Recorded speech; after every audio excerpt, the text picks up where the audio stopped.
బేరీజు వేసుకోరా?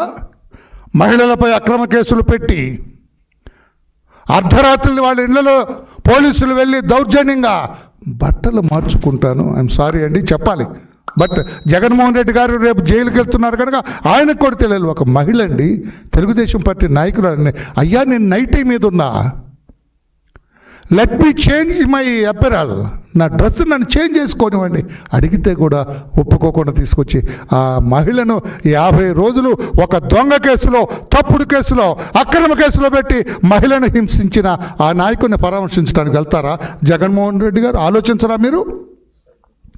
ఇంగితాన్ని ఉపయోగించరా మీరు? బుర్ర ఉపయోగించరా? ఎవరిని చుట్టానికి వెళ్తున్నాం మనం అని ఆలోచించరా?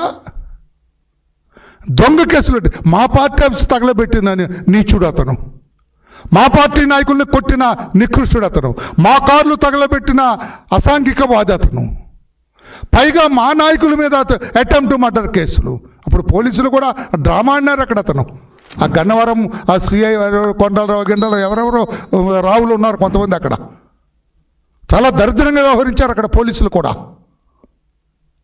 మా వాళ్ళ మీద తప్పుడు కేసులు పెట్టి మా నాయకులు అండి. జగన్మోహన్ రెడ్డి గారు, నేను ప్రజలకు చెబుతున్నా, మీకు కాదు, మీరు ఆలోచించుకోండి, వెళ్తారో లేదో మీ ఇష్టం, అది రాష్ట్ర ప్రజలు తెలుస్తున్నా.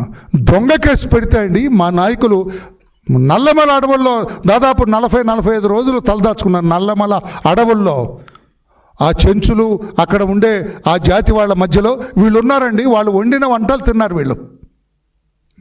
ఈ నికృష్టుడి బాధ పడలేక, ఇతని ఇబ్బందులు పడలేక నల్లమల అడవుల్లో నేను ఉన్నారండి 40-45 రోజులు. అటువంటి ఘనాపాటి నిజాయితీ పరుని పలకరించడానికి వెళ్తారా my dear leader Jaganmohan Reddy? సంకల్ప సిద్ధి పేరుతో చిట్ ఫండ్ కంపెనీ నడిపి 16,000 మంది డిపాజిటర్లను మోసం చేయడానికి మూలకారకుడు రేపు మీరు పరామర్శించబోయే వ్యక్తి. ఏం ఆలోచన లేదా? ఒకసారి రిపోర్ట్ తెప్పించుకో. To whom you are going to meet tomorrow? మీరు ఎవరిని కలవబోతున్నారు రేపు? ఎవరిని పరామర్శ? అయ్యో నీకు అన్యాయం జరిగింది తమ్ముడు అంటావా రేపు? అయ్యో నాకు అర్థం కదా జగన్మోహన్ రెడ్డి గారు, ఏం మాట్లాడతావు నువ్వు? హలో వంశీ, నీకు అన్యాయం చేసింది నీలాంటి నిజాయితీపరుడు ఎవరు లేరు ఆంధ్రప్రదేశ్లో, నీలాంటి మంచి మనిషి ఎవరు లేరు. చంద్రబాబు గారు, వరలరామయ్య గారు నీ మీద తప్పుడు కేసులు పెట్టారు, నేనున్నానులే నీకు తోడు, నువ్వు ఇలాగే ముందుకు సాగు అని చెబుతావా? మహిళలు ఉమ్మేస్తున్నారండి బయట. అతను వ్యవహరించిన తీరుకు మహిళలు ఉమ్మేస్తున్నారు.